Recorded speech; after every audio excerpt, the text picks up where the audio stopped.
60 miles outside of Dallas in a town called Paradise, Texas, on November 30th of 2022, 7-year-old Athena Strand was waiting for her Barbie dolls to be delivered, which were supposed to be her Christmas gift. The driver delivering them was Tanner Horner. He would be the man who would ruin her and her family's Christmas that year and every year after. Hi friends, welcome back to my channel.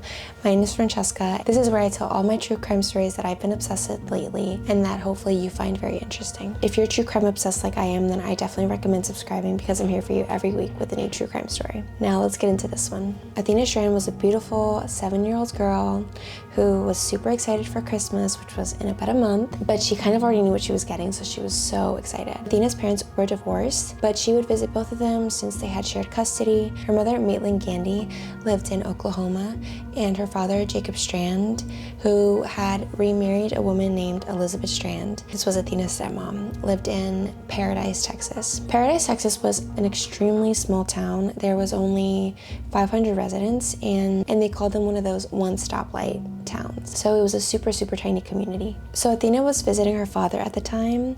So it was Jacob and Elizabeth that were taking care of her. Also Athena's other siblings. On November 30th, the kids had come home off the bus at around 4:20 p.m. Then after they got off the bus, Athena was hanging out with Elizabeth and her half-sister, the baby. She was only about 13 months at the time. Jacob, Elizabeth's dad, was leaving for a hunting trip that day. He was going to leave the kids with Elizabeth, and this was normal because Elizabeth was part of Athena's life now for a number of years, and they were just this nice blended family. So as the day goes on, Athena starts playing outside with other kids. This was also very normal because it is such a small town. Everybody knows everybody. Seemed to be a rather safe neighborhood and safe area. So Athena's dad, Jacob, had left already for his hunting trip, and so Elizabeth is watching, keep an eye on the kids, but she goes inside to make dinner. So she's making dinner. She was actually making cod and couscous at the time. When she finishes, she goes outside to call Athena for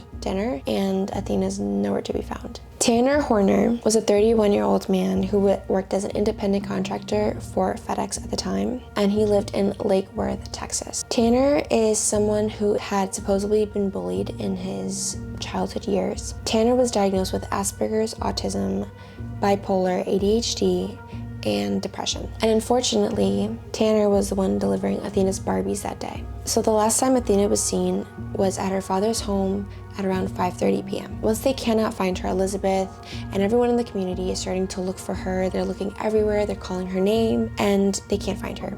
So they called the police, and then the FBI was also involved. The detectives first started to look into the Barbies that were delivered that day. They began thinking, okay, who delivered this box? Did they see anything? Were they the last person to see Athena outside? And so they begin their search for this driver. So they contact FedEx, and FedEx actually says that the delivery was made by a third-party contractor called Big Topspin, and this was a company based in Dallas. So they contact Big Topspin because they want to get more information on the driver, and that's when they were led to Tanner Horner. So they go in and interview Tanner, and they go to question him, ask him if he saw anything, what was the last thing he saw, and he says that he saw this green van outside of the house. So the police start looking for a green van. They think to look into Tanner's delivery van camera to see if they can see the license plate of the green van that he's talking about. When they go and they look at the security footage, they see Tanner taking Athena into his delivery van. This is when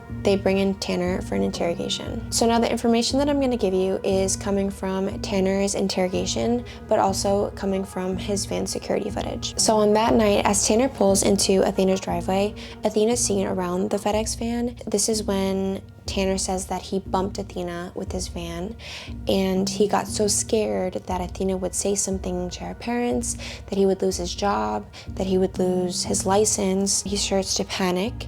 So he says that there were voices in his head that were telling him to take Athena. So in his panic, Tanner takes Athena into the van, and as she's getting pulled into the van, she starts asking him if he's kidnapping her and where they're going, and he tells her that she should stay quiet or he would hurt her. He starts talking to Athena about different things, about her school. He even calls her pretty at one point. He's just aimlessly driving around the area. In the footage, you can see Tanner's driving and Athena is standing right up behind him, like kind of like right behind his driver's seat, and she looks really scared. Tanner tells Athena to take off her shirt.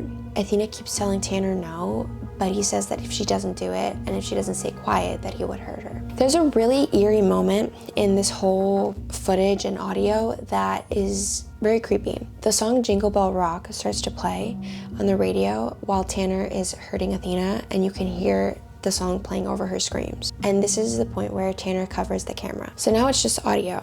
And Tanner says that he had pulled into a private road and he had told Athena to turn around. His plan was to break her neck. He attempts to do so, but fails.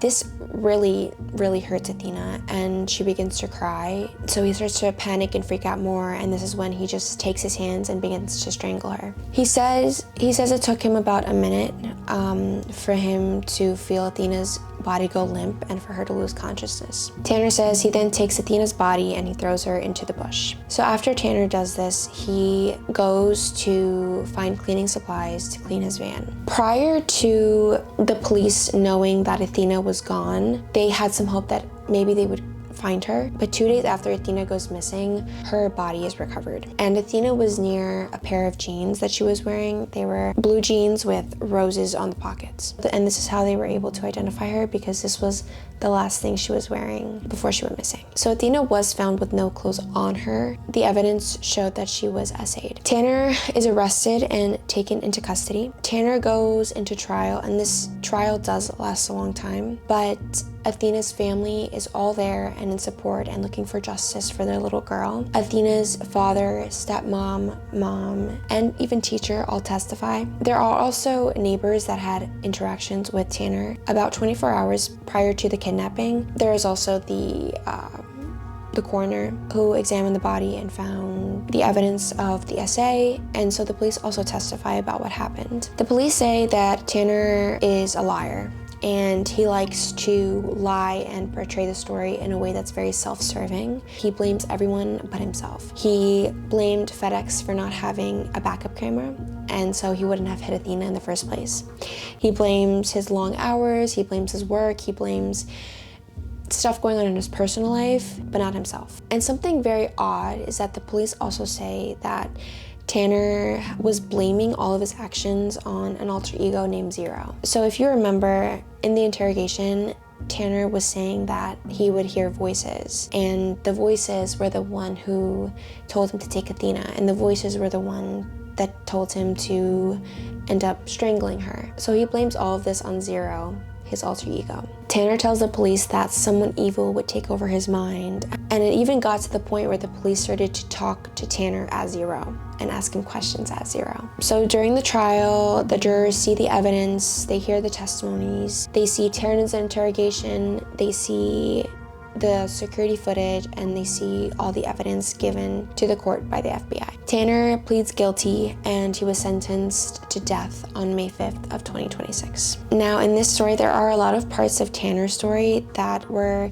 given in the trial, like he was bullied in school, he was suffering with mental illness. A side note that I think is also important, because I think this could have been prevented, is that in the trial, 2 women come forward and say that they had been assaulted by Tanner a few years prior. So Tanner has this history of SA charges. I think him to be near any children at all was a big mistake. There was definitely gratification on his part, and unfortunately, we don't know the extent of what Athena went through after he covered that security footage, but the audio was enough for the jurors to find him guilty, and it was even said that there were a lot of jurors that were just sobbing in the courtroom. This case is really recent. I'm sure you've seen it going around. He was just recently sentenced. I hope he rots in prison, and I hope that Athena's family can learn to live in peace now that he's going to be behind bars for the rest of his life. This was a sad case. Athena was so little and she had so much life ahead of her. Let me know your thoughts in the comments, and if you've heard of this story and what other stories that you'd be interested in me covering. That is what I'm going to leave you with, and yeah, I do recommend subscribing if you also like true crime. I will see you guys in my next video. I recommend subscribing if you also like true crime, and I will see you guys in my next video.